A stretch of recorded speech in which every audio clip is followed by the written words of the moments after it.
এখন কথা হলো, এই 30% কোত্থেকে আসলো? এটা কাদের কালচার? এটা সম্পূর্ণ বিধর্মীদের, ইসলাম বিদ্বেষী যারা ইসলামকে ঘৃণা করে, ইসলামের বিপক্ষে অবস্থান করে, ইহুদি খ্রিস্টানদের এটা একটা কালচার। প্রাচীন রোম সম্রাট যারা ছিল, প্রাচীন রোমক যারা ছিল, তারা এমন কোনো বস্তু ছিল না যেগুলোর পূজা তারা করত না। তাদের এই পূজার মধ্যে একটা মূর্তি ছিল, যে মূর্তিটার নাম ছিল জানুস, জানুস মূর্তি।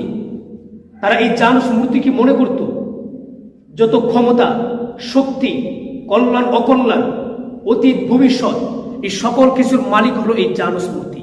সকলে বলি নাউজুবিল্লাহ। আর এই জানুস মূর্তির আকৃতিটা কিরকম ছিল, যে ওই জানুস মূর্তির এক হাতে একটা চাবি থাকতো, এক হাতে একটা চাবি, আর এক হাতে কি থাকতো? একটা লাঠি থাকতো, এবং তার পিছনে একটা মুখ এবং সামনের দিকে একটা মুখ। ইংরেজি বর্ষের বছরটা যখন শেষ লগ্নে চলে যায়, তখন